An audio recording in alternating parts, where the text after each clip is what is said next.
Let's think of this apple as representing the earth. And let's think about the skin of the apple representing the troposphere. The troposphere is that very first layer of the atmosphere that touches the earth. And is where actually we have the oxygen that we need, the air that we need to breathe. It actually protects the earth itself. It's very thin, and we are dependent on it for life on earth.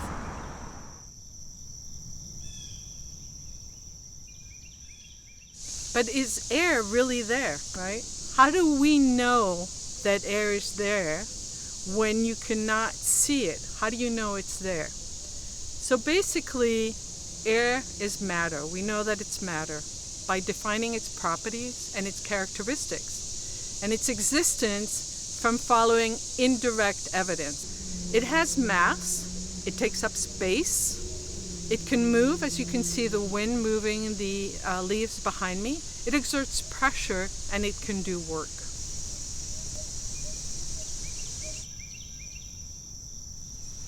So now that we've defined the characteristics or the properties of air, let's talk about what air is made up of. Many people think that air is made up of just oxygen. Why is that? Mainly it's because that's what we need to survive. And so most people assume that that's what air is made up of. Actually, air is made up of a majority of the components of air is made up of nitrogen. 78% of air is made up of nitrogen and only 21% of oxygen. So if you add 78 and 21, you get 99. You have 1% left, and that small amount is different types of gases, what we call mixed gases. When we talk about mixed gases, argon being one of them, but also carbon dioxide. But if you live in Washington, D.C., one of the things that you'll notice about the air is that sometimes it's very heavy with water, or what we call humidity. So air contains different amounts of water vapors. And like I said, it's called humidity. So basically when we're breathing, we're inhaling or taking in gases from the air into our body. Our body only needs the oxygen for all the cells to live. And we exhale carbon dioxide. And like you learned in some of the other videos, trees and other plants, they take in the carbon dioxide and they release oxygen. So how do we know when to breathe, right? We know when our belly aches or when we're low on energy, we know that we need to eat. We also know when our mouth starts getting dry that we need to drink water. But how do we know when to breathe? So breathing is actually a system that we actually don't have to think about. You breathe 24/7 all the time. What happens is that when you take in the air into your lungs, the oxygen then gets passed into your bloodstream and gets deposited. All the cells, the billions of cells in your body, need oxygen. So from the cells up at the top of your head in your nervous system to the very cell in your tippy toes, those billions of cells need oxygen continuously. So breathing is actually an automatic system that takes place in your body, and it's influenced by the amount of carbon dioxide in your blood. So what happens is that when you're breathing in, for example, as I'm doing in right now, take a big, deep breath, inhaling, I'm breathing in nitrogen and I'm breathing in oxygen. The oxygen goes into my lungs, and from my lungs it goes into my circulatory system, into my blood, and it's my blood that actually carries that oxygen throughout the body. And then it picks up carbon dioxide from all the cells, and then it comes back to the lung, and I exhale the carbon dioxide. So I'm inhaling the air, and that includes oxygen. I'm exhaling the carbon dioxide. When levels of carbon dioxide in your blood become too high, your brain automatically engages your breathing muscles and forces you, in a way that you don't know, forces you to breathe, to engage those breathing muscles and breathe deeply to get more oxygen into your body.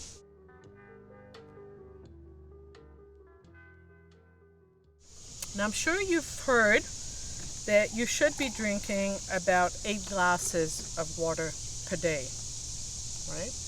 And you want to make sure that that water is clean. You're not going to drink polluted water. So how much air do you breathe per day?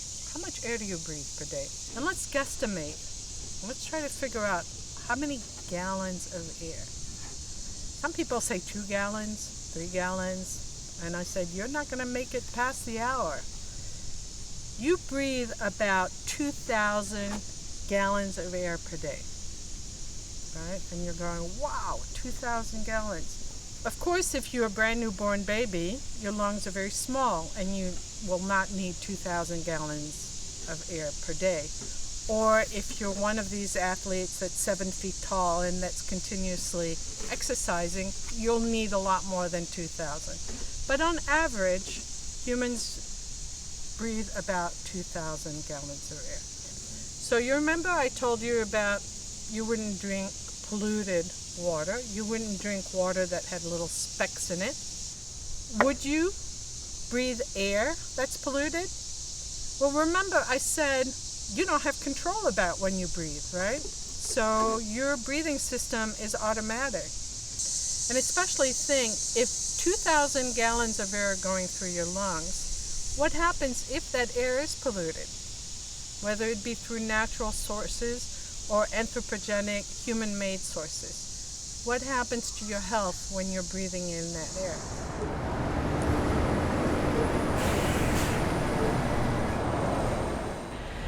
So I'm sure you have seen visible air pollution. So we're talking about, for example, car exhaust or soot or exhaust coming out of buses and trucks. But most of the air pollution is not visible, which is why we've devised instruments like this. This is called an air beam, and one of the things it measures is particulate matter. So we're talking about particles floating in the air. This can be particles of diesel pollution, such as some of the trucks that you're seeing behind me, or it could be particles coming out, for example, when we're doing earth excavation, so removing earth, so particles that you can see around construction sites could be particulate matter. The big thing about these particles is that they're harmful when we breathe them in and get them into our lungs. Some of these particulate matter can be natural. They can come from, so for example, a forest fire or a volcano. Some of these particles are what we call anthropogenic, which means that they are human-made. Humans make these, or humans are the source of these pollutants.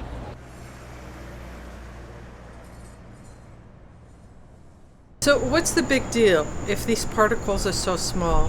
Why do environmentalists, scientists, and health practitioners, why are they concerned about these small particles?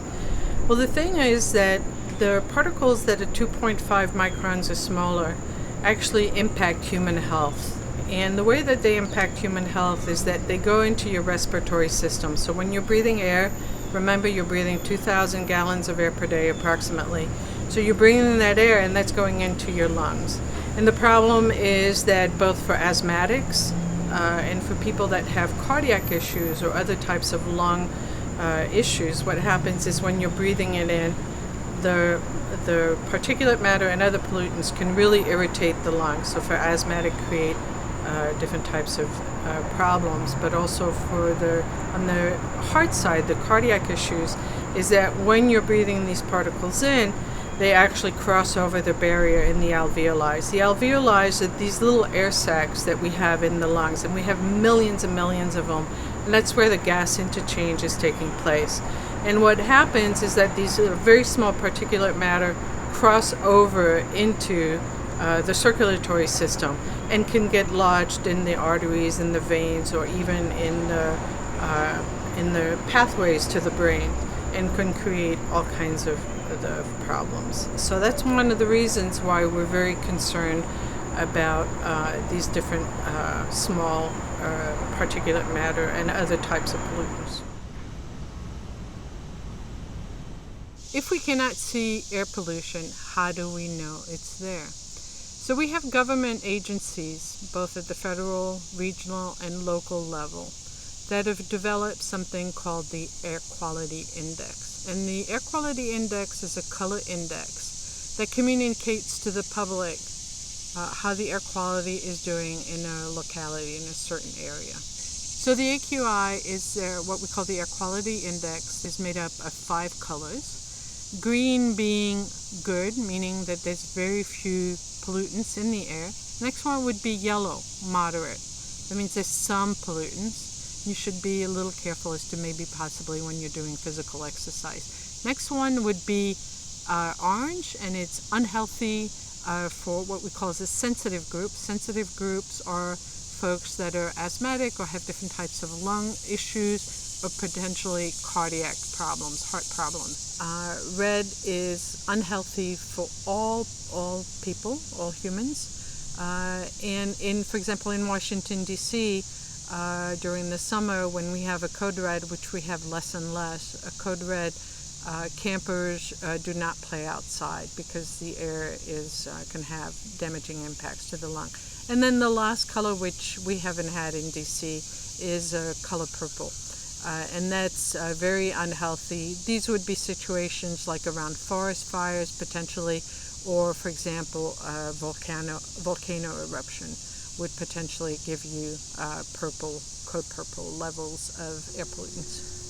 Although we still have localized air quality issues in DC, as you can see, overall air quality here has gotten better over the last 15 years. So now that we've learned so much about air, let's brainstorm about how to be better stewards of the air that we breathe and make sure that we all have healthy air to breathe.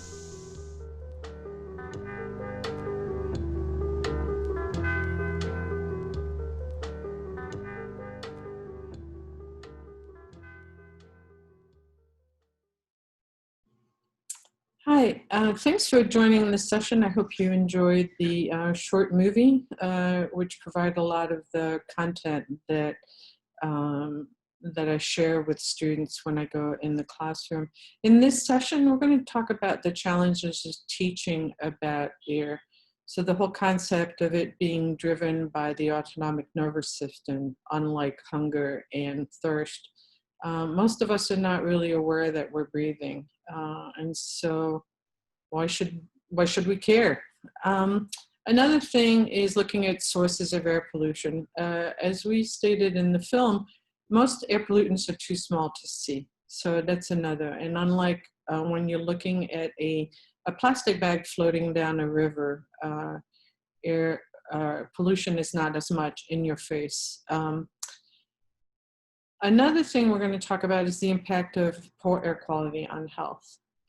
So unless you're asthmatic or health compromised, you probably are not thinking too much about air quality.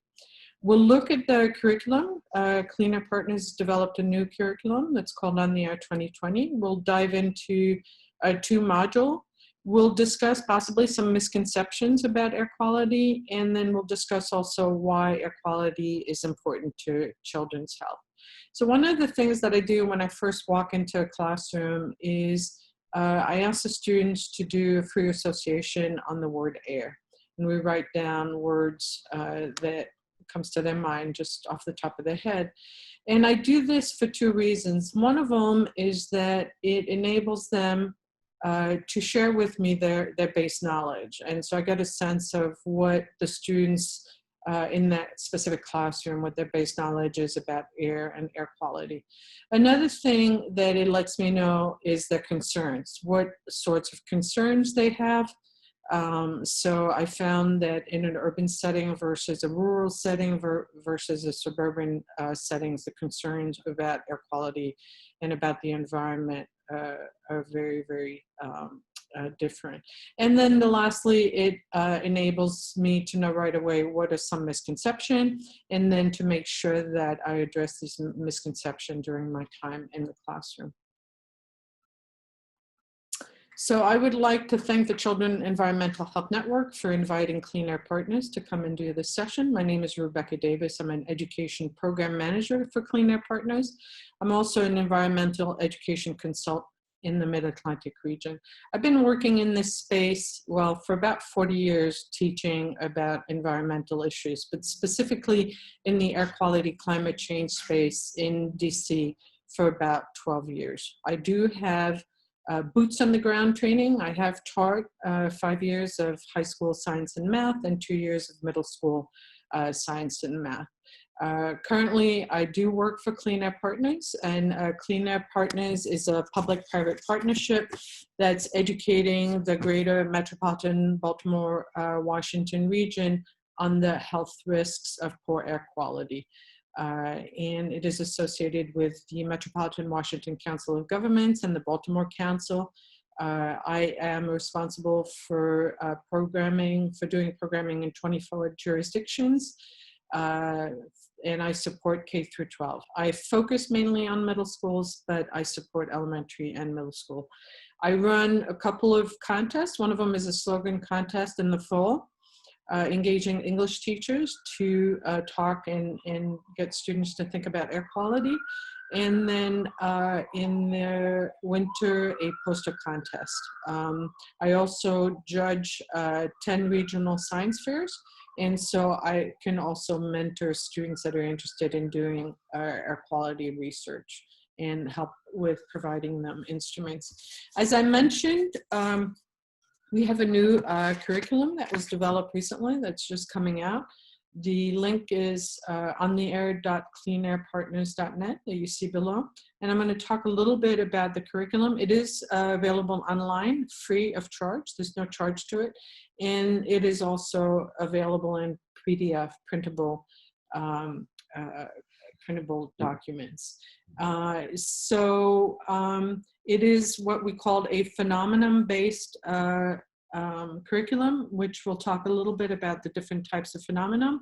But basically, they are phenomenon observable events that occur around us that are used to anchor the students' learning. So basically, you present the phenomenon as an engaging situation, a real life situation, and the idea is that the curiosity then drives the learning, and that the learning, the knowledge that the student develops helps explain the phenomena. It's also what we call a 5E instructional model.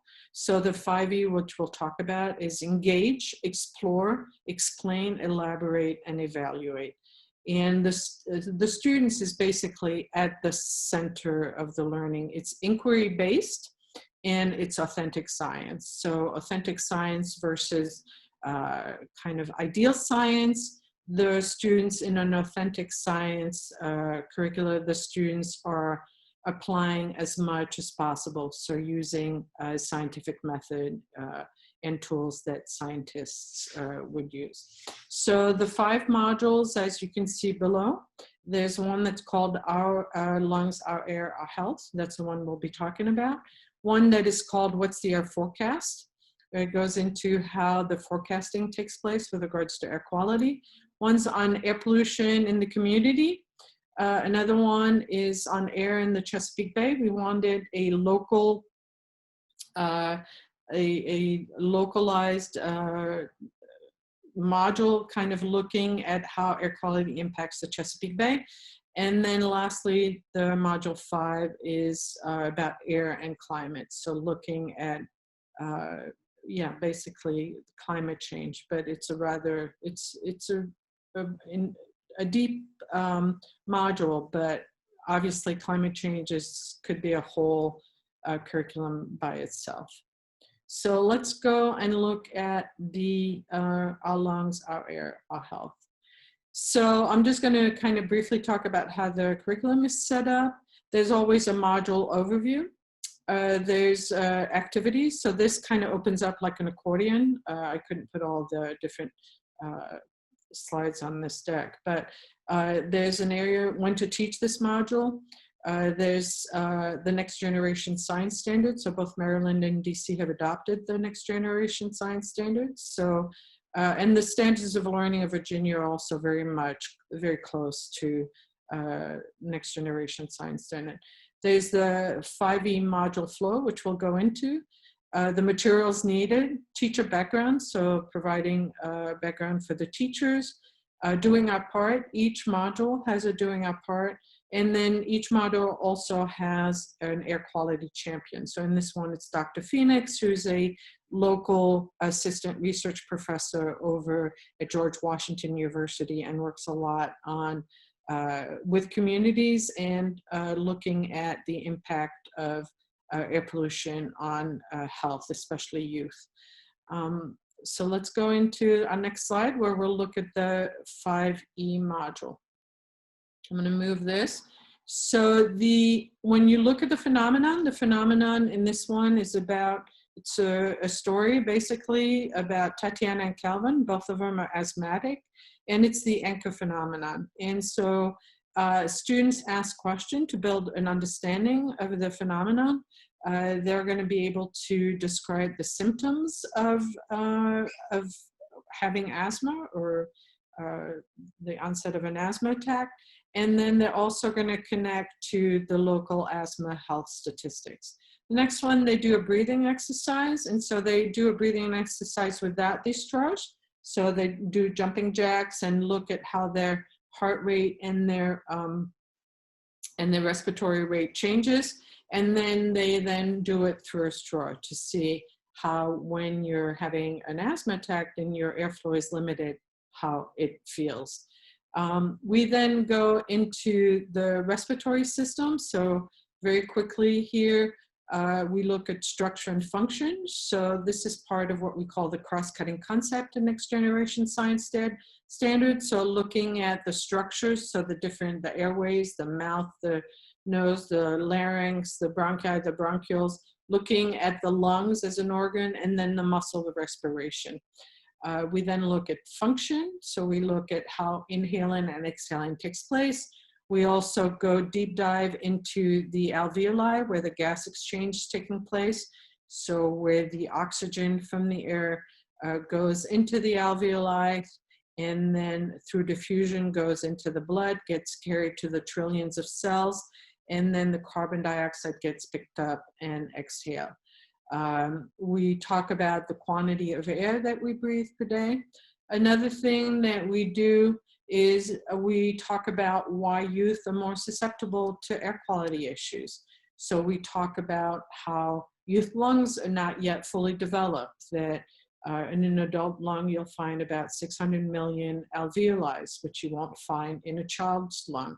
The children's immunity system hasn't been fully developed, and so it can't fight off infections, which are created often. Respiratory infections are much more common in young children as they're building their immunity, and so they're much more susceptible to air pollution issues. Also, children are outside for longer periods of time and are usually more active outdoors.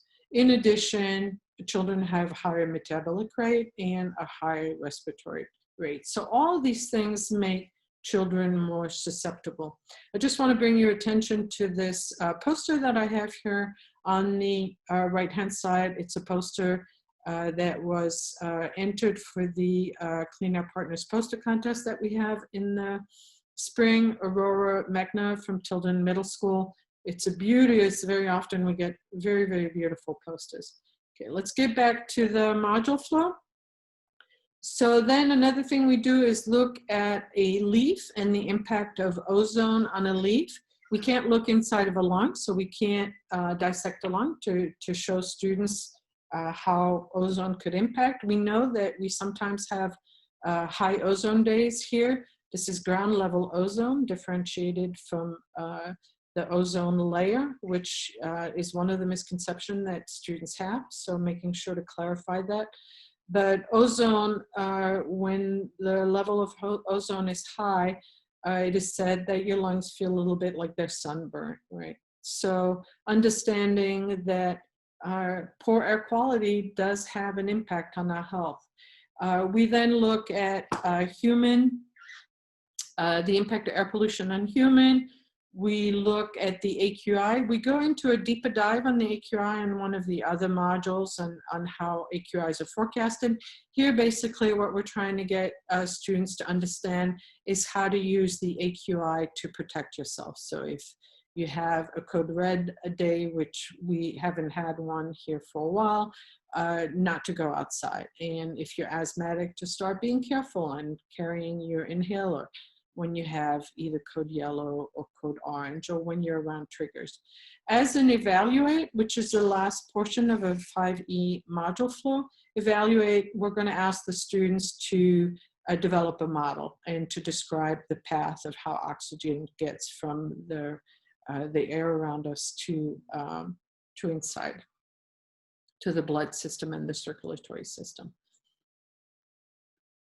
Okay, very quickly, we're going to go into another module, and I just want to very briefly, again, it's set up very similar. All the modules are set up. There's a module overview, activities, when to teach this module, next generation science standard, the module flow, the materials needed, the background information, and then the air quality champion.